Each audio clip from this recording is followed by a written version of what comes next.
Hola, soy Kirk Cameron, y lo que vas a escuchar es el sermón que sacudió mi mundo. La primera vez que lo escuché me sorprendió mucho. La segunda vez que lo escuché, yo iba a la iglesia a predicar el Evangelio. Orillé el auto y yo sabía que mi vida jamás sería igual. Así de poderoso es este sermón, y me alegro que tomes el tiempo para oírlo ahora. Él es Ray Comfort, y este es el sermón, El secreto que el infierno guardó mejor. A fines de los 70, Dios en su gracia me abrió un ministerio como predicador ambulante. Al empezar a viajar, tuve acceso a los registros de crecimiento de las iglesias. Y para mi horror descubrí que del 80 al 90% de los que profesaban decidir por Cristo se estaban alejando de la fe. Es decir, el evangelismo moderno y sus métodos estaban produciendo 80 a 90 de los comúnmente llamados apóstatas por cada 100 decisiones por Cristo. Te daré datos más concretos. En 1991, el primer año de la década de la cosecha, una denominación importante en Estados Unidos obtuvo 294,000 decisiones por Cristo. Es decir, en un año, esta denominación de 11,500 iglesias pudo conseguir 294,000 decisiones por Cristo. Lamentablemente solo pueden encontrar 14,500 miembros, lo que significa que no pueden dar cuenta de 280,000 de sus decisiones. Y estos son resultados normales para evangélicos modernos. Y algo que descubrí a fines de los 70 y me preocupó mucho. Empecé a estudiar a fondo el libro de Romanos y específicamente la proclamación del evangelio por hombres como Spurgeon, Wesley, Moody, Whitefield, Lutero y otros usados por Dios a lo largo de los siglos. Y descubrí que usaban un principio casi olvidado por los métodos evangélicos modernos. La Biblia dice en el Salmo 19:7, la ley de Jehová es perfecta que convierte el alma. ¿Qué es lo que la Biblia dice que es perfecta y de hecho convierte el alma? Pues la Escritura es muy clara. La ley de Jehová es perfecta que convierte el alma. Para ilustrar la función de la ley de Dios, veamos por un momento la ley civil. Imagina que yo te dijera, te tengo una buena noticia. Alguien acaba de pagar una multa tuya por $25,000 por exceso de velocidad. Tal vez contestarías, ¿de qué estás hablando? Esa no es buena noticia, no tiene sentido. Nadie me ha multado por $25,000 por exceso de velocidad. Mis buenas noticias no serían buenas para ti. Parecería necedad, te parecería ofensivo porque estoy insinuando que has violado la ley cuando tú no crees haberlo hecho. Dicho de esta manera tendría más sentido. En camino a esta reunión, el radar registró tu velocidad en 100 kilómetros por hora en una zona dedicada a una convención de niños ciegos. Había 10 señalamientos claros de que la velocidad máxima era 25 kilómetros por hora, pero tú pasaste de frente a 100 kilómetros por hora. Hiciste algo peligroso. La multa es de $25,000. La ley estaba a punto de tomar su curso cuando un desconocido intervino y pagó tu multa. Eres muy afortunado. ¿Ves que al decirte primero precisamente lo que has hecho mal, la buena noticia tendrá sentido? Si no te muestro clara y convincentemente que has violado la ley, la buena noticia parecerá necedad y ofensa. Pero cuando has entendido que has violado la ley, esa buena noticia se volverá buena de verdad. Igualmente, si me acerco al pecador impenitente y digo, Jesucristo murió en la cruz por tus pecados, para él será una necedad y una ofensa. Es necedad porque no tendrá sentido. La Biblia dice que la predicación de la cruz es locura para los que perecen. Y es ofensivo porque estoy insinuando que es pecador cuando él no cree serlo. Él considera que hay muchas personas peores que él. Pero si tomo el tiempo para seguir los pasos de Jesús, podría tener más sentido. Pero si tomo el tiempo para abrir la ley divina, los 10 mandamientos, y le muestro al pecador lo que ha hecho mal, que ha ofendido a Dios violando su ley, queda convicto por la ley como transgresor, como dice Santiago. Y la buena noticia de la multa pagada por él no será necedad ni será ofensivo. Será poder de Dios para salvación. Con esos conceptos en mente a manera de introducción, veamos ahora Romanos 3:19. Veremos algunas de las funciones de la ley de Dios para la humanidad. Romanos 3:19. Pero sabemos que todo lo que la ley dice, lo dice a los que están bajo la ley, para que toda boca se cierre y todo el mundo quede bajo el juicio de Dios. Así que una función de la ley de Dios es cerrar la boca, impedir que el pecador se justifique diciendo, hay muchas personas peores que yo, en realidad no soy mala persona. La ley cierra la boca al que se justifica y deja a todo el mundo, no solo al judío, sino a todo el mundo, culpable delante de Dios. Romanos 3:20. Ya que por las obras de la ley ningún ser humano será justificado delante de él, porque por medio de la ley es el conocimiento del pecado. La ley de Dios nos dice lo que es el pecado. Primera de Juan 3:4 dice, el pecado es transgresión de la ley. Romanos 7:7. ¿Qué diremos pues? Dice Pablo. ¿La ley es pecado? En ninguna manera. Pero yo no conocí el pecado sino por la ley. Pablo dice, yo no sabía lo que era pecado hasta que la ley me lo dijo. En Gálatas 3:24, de manera que la ley ha sido nuestro ayo para llevarnos a Cristo, a fin de que fuésemos justificados por la fe. La ley de Dios actúa como ayo para traernos a Jesucristo, para que podamos ser justificados por fe en su sangre. La ley no nos ayuda, solo nos deja indefensos. No nos justifica, solo nos deja culpables ante el tribunal de un Dios santo. Y la tragedia del evangelismo moderno es que a principios del siglo, cuando abandonó la ley, con su capacidad para convertir el alma y llevar a los pecadores a Cristo, tuvo que encontrar otra razón para que los pecadores respondieran al evangelio. Y el tema que eligió el evangelismo moderno para atraer a los pecadores fue el mejoramiento de la vida. El evangelio se degeneró en Jesucristo te dará paz, gozo, amor, realización y felicidad perdurable. Para ilustrar la naturaleza antibíblica de esta enseñanza popular, escucha la siguiente anécdota, porque la esencia de lo que digo gira alrededor de esta ilustración, así que pon atención. Dos hombres están sentados en un avión. Al primero se le da un paracaídas y se le dice que se lo ponga ya que mejorará su vuelo. Está escéptico al principio, ya que no se imagina cómo el uso de un paracaídas en un avión podría mejorar su vuelo. Después de un tiempo decide experimentar para ver si la afirmación es válida. Al ponérselo siente su peso sobre sus hombros y le estorba para sentarse derecho. Pero se consuela con el hecho de que le dijeron que mejoraría su vuelo, así que decide darle tiempo a esto. Mientras espera, percibe que otros pasajeros están riendo de él porque lleva un paracaídas dentro del avión. Se empieza a sentir humillado. Cuando lo empiezan a señalar y se ríen de él, no lo puede soportar más. Desabrocha el paracaídas y lo arroja al suelo. Su corazón se llena de desilusión y amargura porque considera que le han mentido descaradamente. Al segundo hombre se le da un paracaídas y se le dice que se lo ponga porque en cualquier momento tendrá que saltar del avión a 10,000 metros de altura. Agradecido se pone el paracaídas y no siente su peso sobre sus hombros ni le molesta para sentarse derecho. Su mente está absorta pensando lo que pasaría si saltara sin ese paracaídas. Analicemos la motivación y el resultado de la experiencia de cada pasajero. La motivación del primero al ponerse el paracaídas era mejorar su vuelo.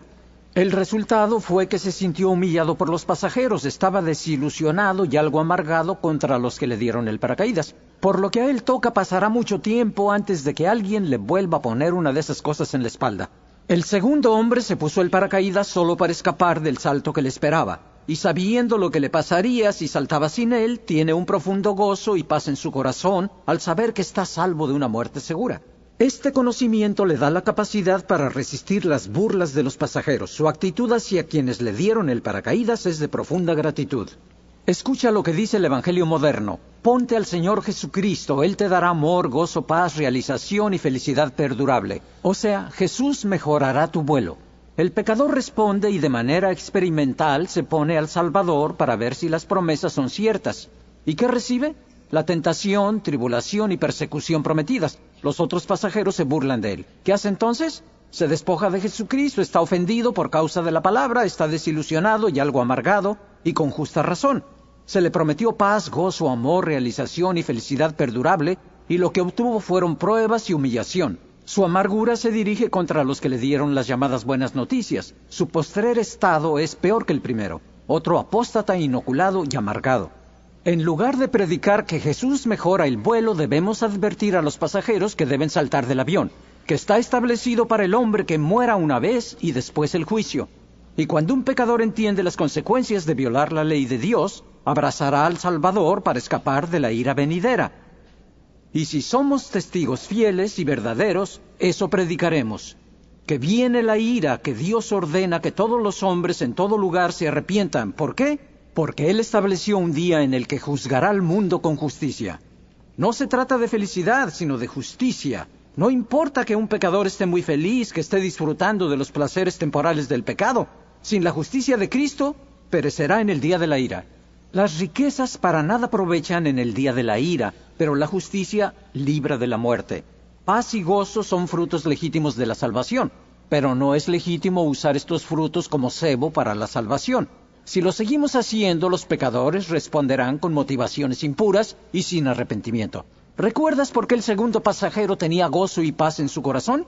Porque sabía que el paracaídas lo iba a salvar de una muerte segura. Y como creyente tengo, como dice Pablo, gozo y paz en el creer, porque sé que la justicia de Cristo me librará de la ira venidera. Recordando eso, analicemos el incidente a bordo del avión. Tenemos a una sobrecargo recién contratada. Lleva una charola de café hirviendo. Es su primer día y quiere impresionar a los pasajeros. Y vaya que lo hace, porque al caminar por el pasillo tropieza con el pie de alguien y derrama ese café hirviendo en las piernas de nuestro segundo pasajero. Y como reacción ante ese líquido hirviendo en su tierna piel, dirá: ¡Uy! ¡Eso duele! Claro, siente el dolor, pero luego se arranca el paracaídas, lo arroja al suelo diciendo: ¡ridículo paracaídas!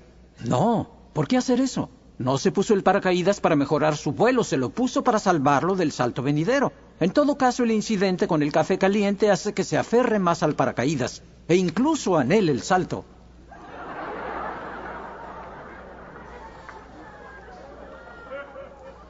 Si tú y yo nos ponemos a Jesucristo con la motivación correcta para escapar de la ira venidera, cuando venga la tribulación, cuando el vuelo se vuelva turbulento, no nos enojaremos con Dios, no perderemos nuestro gozo y paz. No vinimos a Cristo buscando la felicidad, vinimos huyendo de la ira venidera. La tribulación acerca al verdadero creyente más al Salvador.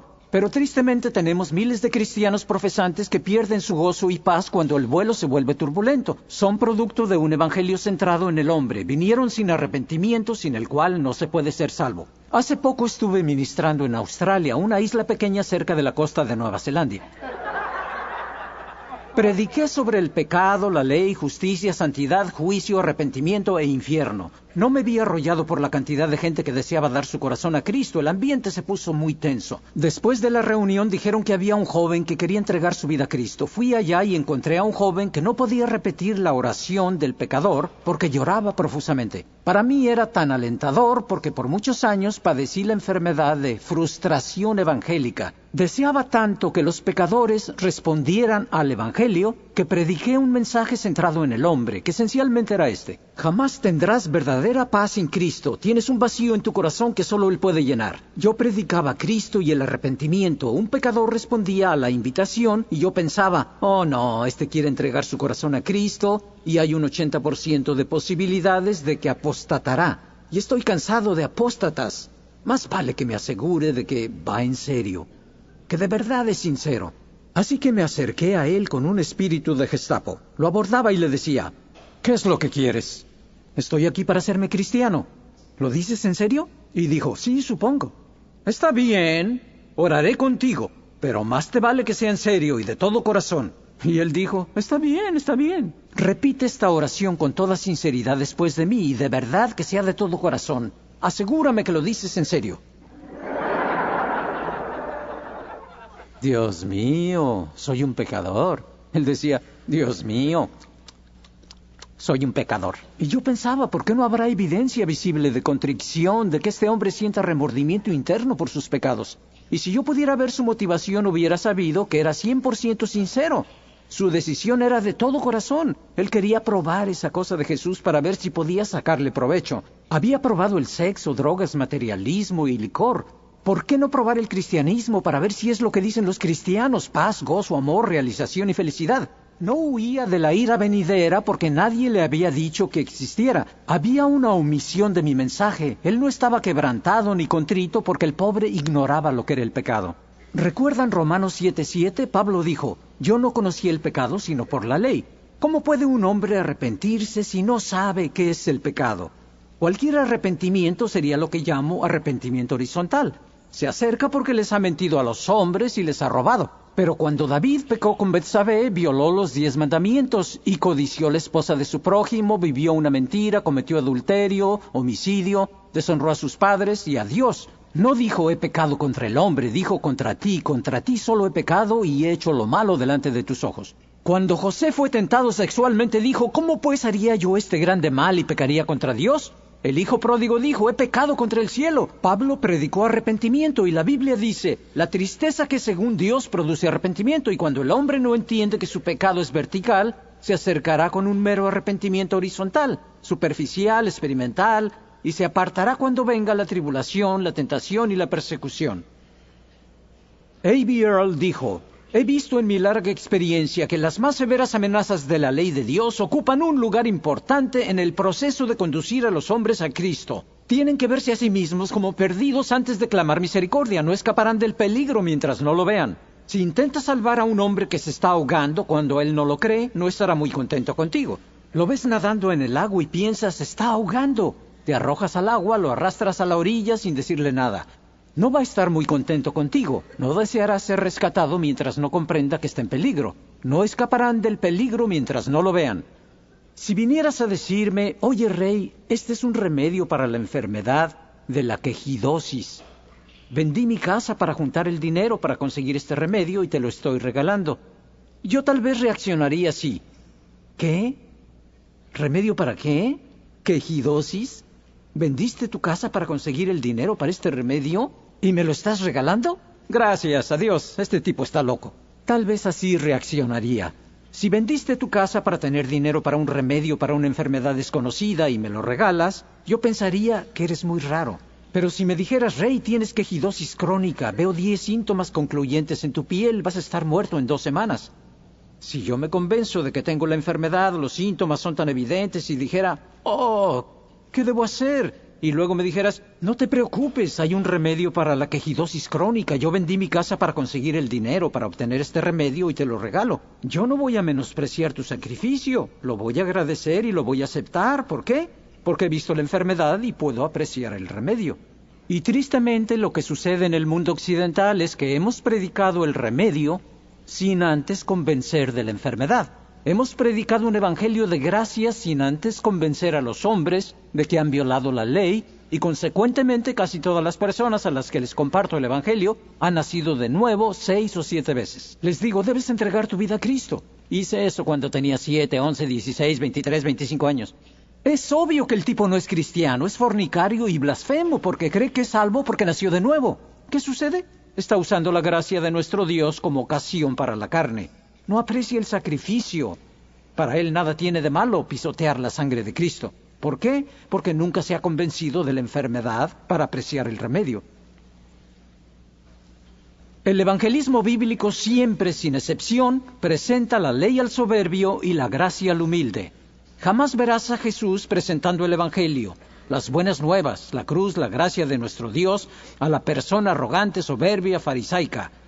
No. Con la ley, Él quebranta el corazón endurecido y con el evangelio sana el corazón quebrantado. ¿Por qué? Porque Él siempre hizo lo que agrada al Padre.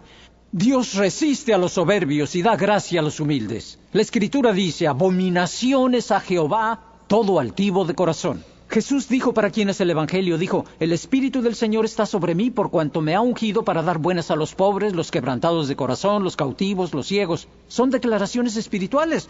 Los pobres de espíritu, los quebrantados de corazón son los contritos. Los cautivos son los que Satanás llevó cautivos, y los ciegos son a los que el Dios de este siglo ha cegado para que no les resplandezca la luz del evangelio. Solo el enfermo necesita el médico, y solo los conscientes de su enfermedad apreciarán y aceptarán el remedio. Vamos a ver brevemente algunos ejemplos de la ley a los soberbios y gracia a los humildes. En Lucas 10:25 vemos que cierto intérprete de la ley se paró y probó a Jesús. No era un profeta, sino un experto en la ley de Dios. Se paró y le dijo a Jesús, ¿qué debo hacer para heredar la vida eterna? ¿Qué hizo Jesús? Le dio la ley. ¿Por qué? Porque era arrogante, soberbio y farisaico. Se trata de uno que profesa ser experto en la ley de Dios y está probando al Hijo de Dios. Su pregunta era, ¿y tú qué piensas que tenemos que hacer para tener vida eterna? Jesús le dio la ley y dijo, ¿qué está escrito en la ley? Amarás al Señor tu Dios con todo tu corazón, alma, mente y fuerzas y a tu prójimo como a ti mismo. Jesús dijo, haz esto y vivirás. Entonces la Escritura dice, pero él queriendo justificarse a sí mismo, dijo a Jesús, ¿y quién es mi prójimo? La Biblia señala claramente el efecto de la ley sobre el hombre y dice, el hombre quería justificar su falta de amor por ciertas clases de personas y preguntó, ¿cuáles prójimos? Los judíos no le caían tan mal, pero tampoco los samaritanos, así que Jesús entonces le contó la historia del buen samaritano, que en realidad no era tan bueno. Y amando a su prójimo como a sí mismo, solo obedeció los requisitos básicos de la ley de Dios. Y el efecto de la esencia de la ley, la espiritualidad de lo que la ley exige en verdad, le tapó la boca a ese hombre, porque en realidad no amaba a su prójimo tanto así. La ley fue dada para cerrar toda boca y dejar a todo el mundo culpable ante Dios. En Lucas 18:18, el joven rico vino a Jesús y preguntó, ¿qué haré para heredar la vida eterna? ¿Cómo reaccionaríamos si alguien se acercara a preguntar, ¿cómo puedo tener la vida eterna? Diríamos, antes de que cambies de opinión, repite esta oración. ¿Pero qué hizo Jesús con su potencial convertido? Le señaló la ley. Le dio 5 mandamientos horizontales que debía cumplir con sus semejantes.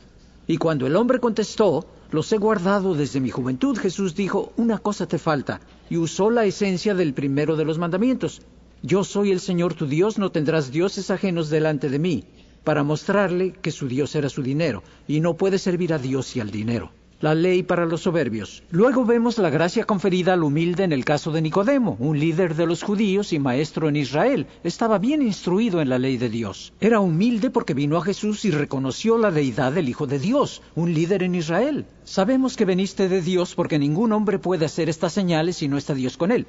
Jesús le dio a este humilde buscador de verdad las buenas nuevas de que la multa fue pagada por él. Porque de tal manera amó Dios al mundo que dio a su Hijo unigénito. Y no fue necedad de Nicodemo, sino poder de Dios para salvación. Igual en el caso de Natanael, un israelita criado bajo la ley, no solo de palabra. No había engaño en su corazón. Obviamente, la ley había sido su ayo para traer a este judío piadoso a Cristo.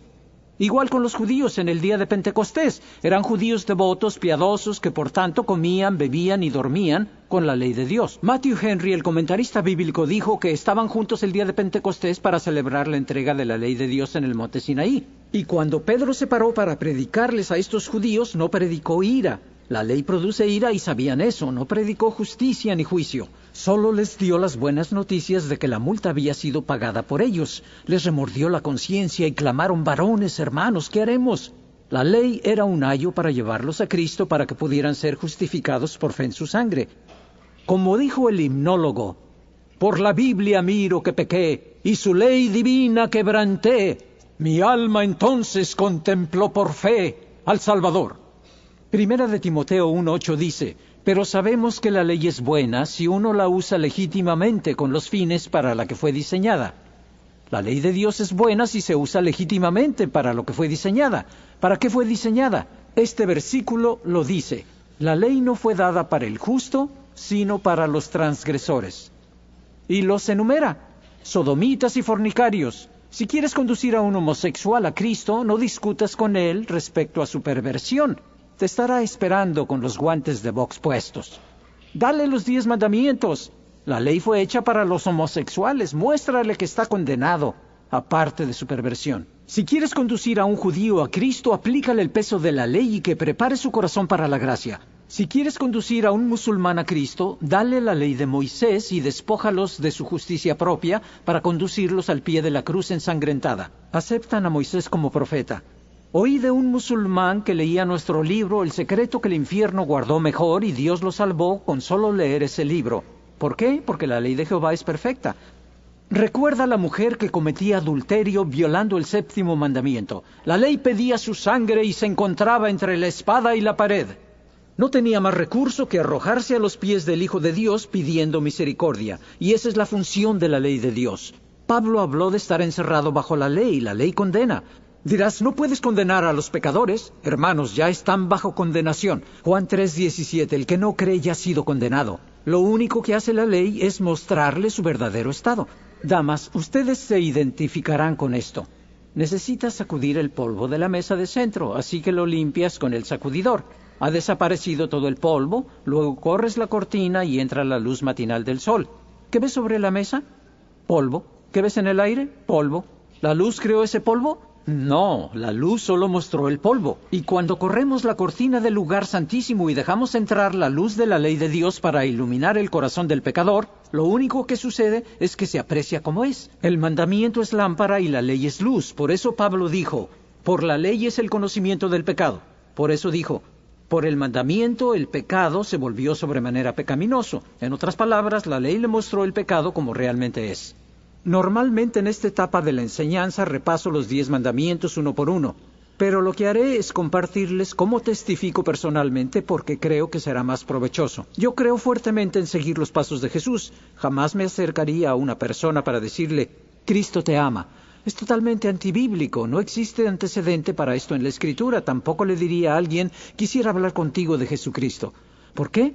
Porque si quiero despertarte de un sueño profundo, no te echaría la luz de una lámpara a los ojos. Primero lo natural y luego lo espiritual. Porque el hombre natural no percibe las cosas que son del Espíritu de Dios, ni las puede conocer, le son necedad, porque se han de discernir espiritualmente.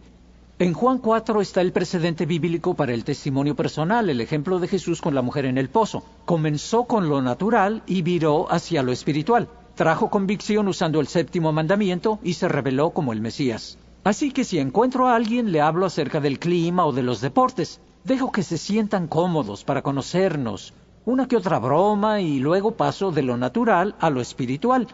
Esto lo hago con folletos evangelísticos. Tenemos como 25 diferentes folletos. Somos un ministerio para el cuerpo de Cristo.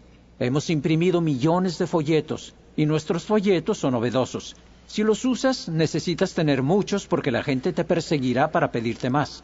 Un ejemplo.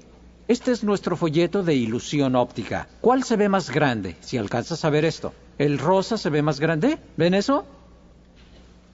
Los que están escuchando el audio. Son iguales, es una ilusión óptica. Les digo, es un folleto evangelístico. Hay instrucciones al reverso. Luego digo, te lo regalo. Dicen, oye, muchas gracias, qué interesante. Vaya, otro regalo para ti. Saco de mi bolsa una moneda grabada con los 10 mandamientos. Tenemos una máquina que hace eso. Compramos las monedas en el banco, nuevecitas, y las pasamos por la máquina que las prensa. Te lo hacemos en la uña si gustas. Pero les imprime los 10 mandamientos, es legal hacerlo, se considera un arte. Y les digo, toma este regalo. Preguntan, ¿qué? ¿Qué es eso? Les digo, es una moneda con los 10 mandamientos, los grabé con mis dientes. Con un diente hice la I, pero la E es más difícil. Estoy sondeando para ver si está abierto a las cosas espirituales. Si dice 10 mandamientos, gracias. No está abierto. Pero lo más frecuente es, ¿los 10 mandamientos? Gracias, se lo agradezco. Y le pregunto, ¿guardas los 10 mandamientos? En general, sí. Revisémoslos. ¿Alguna vez has mentido? Dice sí, 1 o 2 veces. Entonces, ¿qué eres? ¿Un pecador? Contesto, no. ¿Qué eres por el hecho de mentir? Yo no soy mentiroso. Entonces digo, oye, ¿cuántas mentiras tienes que contar para ser mentiroso? ¿10? ¿No es cierto que si cuentas una mentira eres mentiroso? Y él dice, sí, supongo que sí. ¿Alguna vez has robado? Y dice, no. Acabas de confesar que eres mentiroso. ¿Alguna vez has robado algo, aunque sea pequeño? Y dice, sí. Entonces, ¿qué eres? Y dice, un ladrón. Jesús dice, si miras a una mujer con codicia, cometes adulterio con ella en tu corazón. ¿Lo has hecho? Dice, sí, muchas veces. Reconoces que eres mentiroso, ladrón y adúltero de corazón y tendrás que enfrentar a Dios el día del juicio. Vimos 3 mandamientos y quedan 7. ¿Has usado el nombre de Dios en vano? Sí, pero trato de evitarlo. En lugar de usar una maldición para expresar tu sorpresa o disgusto, usas el nombre de Dios. Eso es blasfemia. La Biblia dice, de cada palabra ociosa que hable el hombre tendrá que dar cuentas el día del juicio. El Señor no tendrá por inocente al que usa su nombre en vano. La Biblia dice que si odias a alguien eres homicida. Lo maravilloso de la ley de Dios es que Él se dio el tiempo para escribirlo en nuestro corazón. Romanos 2:15. Mostrando la obra de la ley escrita en sus corazones, dando testimonio su conciencia. Conciencia significa con conocimiento. Ciencia, conocimiento, conciencia. Así que al mentir, codiciar, fornicar, blasfemar, cometer adulterio, lo hace con conocimiento de que es malo. Dios ha dado luz a todo hombre. El Espíritu Santo Lo redarguye de pecado, justicia y juicio. Pecado que es transgresión de la ley, justicia que viene por la ley y juicio que es según la ley. Su conciencia lo acusa. La obra de la ley está escrita en su corazón y la ley lo condena. Así que digo, si Dios te juzga de acuerdo a estas normas en el día del juicio, serás inocente o culpable. Me dice, culpable. Le digo, ¿crees que irás al cielo o al infierno? Y la respuesta suele ser, al cielo. Producto del Evangelio moderno. ¿Por qué piensas eso? ¿Porque piensas que Dios es bueno y pasará por alto tu pecado? Y dices, sí, así es. Yo digo, intenta eso en un juzgado. Has cometido violación, homicidio, tráfico de drogas, delitos muy serios. Y el juez dice, eres culpable. ¿Tienes algo que decir antes de tu sentencia? Y tú dices, sí, señor, yo creo que usted es un buen hombre y que pasará por alto mis delitos. El juez dirá, en eso tienes razón, soy hombre bueno, y porque soy bueno me encargaré de que se haga justicia. Y porque soy bueno, recibirás tu castigo. Y lo que el pecador espera que lo libere el día del juicio, la bondad de Dios, es lo que lo va a condenar. Porque si Dios es bueno, por su misma naturaleza tendrá que castigar a los homicidas, violadores, ladrones, mentirosos, fornicarios, blasfemos. Dios castigará al pecado donde quiera que se encuentre. Con este conocimiento él podrá comprender que su pecado es vertical, que ha pecado contra el cielo, que ha violado la ley de Dios y lo ha provocado, y que la ira de Dios está sobre él. Entiende que ha sido pesado en la balanza de la justicia eterna y ha fallado. Y entiende su necesidad de un sacrificio, que Cristo nos redimió de la maldición de la ley. Dios muestra su amor hacia nosotros en que siendo aún pecadores murió por nosotros. Nosotros violamos la ley y Él pagó la multa, así de simple. Si un hombre se arrepiente y pone su fe en Jesús, Dios perdonará sus pecados y el día del juicio, cuando se presente el caso, Dios dirá, tu caso está anulado por falta de pruebas. Cristo nos redimió de la maldición de la ley hecha por nosotros maldición. El pecador puede arrepentirse delante de Dios, creer en el Señor Jesucristo, poner su mano en el arado y no mirar atrás porque es apto para el reino. Esa palabra apto significa listo para ser usado. El terreno de su corazón ha sido cambiado para que reciba la palabra injertada, la cual puede salvar su alma. No tengo tiempo para compartir con ustedes estas citas, pero están en la literatura. Tal vez reconozcan sus nombres. John Wycliffe, el traductor de la Biblia, dijo, el más elevado servicio al que puede aspirar un hombre sobre la tierra es predicar la ley de Dios. ¿Por qué? Porque llevará al pecador a la fe en el Salvador, a la vida eterna. Martín Lutero dijo, el primer deber del predicador del Evangelio es declarar la ley de Dios y mostrar la naturaleza del pecado. Al leer estas citas, estos hombres tienen mucha convicción. Dicen cosas como, si no usas la ley en la proclama del Evangelio, llenarás la iglesia de falsos convertidos, oyentes que son terreno pedregoso, que recibirán la palabra con gozo y alegría. Oigan lo que dijo Martín Lutero. Satanás, el Dios de toda disensión, diariamente despierta nuevas sectas. Y finalmente ha levantado una secta que enseña que los hombres no tienen por qué ser aterrorizados por la ley, sino que deben ser exhortados con la predicción de la gracia de Cristo. ¿Qué está diciendo Lutero? Dice, miren señores, existe una secta satánica demoníaca que acaba de aparecer. Ha levantado una secta que enseña que no hay que espantar a la gente con la ley, sino exhortarlos con la predicación de la gracia de Cristo, lo cual describe a la perfección la mayor parte de nuestro evangelismo. Matthew Henry, John Wesley le dijo a un amigo evangelista joven, predica 90% ley y 10% gracia. ¿90% ley y 10% gracia? Muy difícil. ¿No podría ser 50-50? Considéralo así. Yo soy médico y tú paciente. Tienes una enfermedad maligna y yo tengo un remedio. Pero es absolutamente esencial que lleves el tratamiento al pie de la letra. Si no, no va a funcionar. ¿Cómo lo voy a presentar? Tal vez así. Ven acá, siéntate. Te tengo una noticia muy grave. Tienes una enfermedad maligna. Veo que empiezas a temblar. Pienso en mi interior. Empieza a entender la gravedad de la situación. Saco las radiografías, te muestro cómo la enfermedad ha invadido tu cuerpo. Te hablo por 10 largos minutos acerca de esta terrible enfermedad. ¿Por cuánto tiempo crees que te voy a tener que hablar del remedio? Muy poco. Estás temblando y después de 10 minutos te digo, a propósito, aquí está el remedio. Y dices, ¡lo quiero! Tu conocimiento de la enfermedad y sus horribles consecuencias han hecho que desees el remedio. Antes de que yo fuera cristiano, deseaba la justicia tanto como un niño de 4 años desea el baño. ¿Qué quiero decir? Jesús dijo, bienaventurados los que tienen hambre y sed de justicia. ¿A cuántos incrédulos conoces que tienen hambre y sed de justicia? La Biblia dice, no hay quien busque a Dios, porque aman más las tinieblas que la luz, y no vienen a la luz para que sus obras no sean reprendidas. Pero la noche que me confrontaron con la naturaleza espiritual de la ley de Dios, y entendí que Dios ama la verdad en lo íntimo, que Él veía mis pensamientos y considera que codicia es adulterio y odio es homicidio, empecé a decir, veo que estoy condenado. ¿Qué debo hacer para ser justificado? Empecé a tener sed de justicia. La ley le puso sal a mi lengua. Fue un ayo para llevarme a Cristo. Charles Spurgeon dijo, jamás aceptarán la gracia mientras no tiemblen ante una ley justa y santa. D.L. Moody, John Bunyan y John Newton compusieron Amazing Grace. Si alguien sabía lo que es la gracia, era Newton. Él dijo, entender correctamente la armonía entre la ley y la gracia evita el ser reducidos por el error a la derecha o a la izquierda. Lo primero que me dijo David Wilkerson cuando me llamó por teléfono fue, yo creía ser el único que no cree en el seguimiento. Yo creo en alimentar al recién convertido, creo en nutrirlo y creo en discipularlo. Es bíblico e indispensable, pero darle seguimiento no está en la Escritura. El eunuco etíope se quedó sin seguimiento. ¿Cómo sobreviviría? Lo único que tenía era Dios y la Escritura.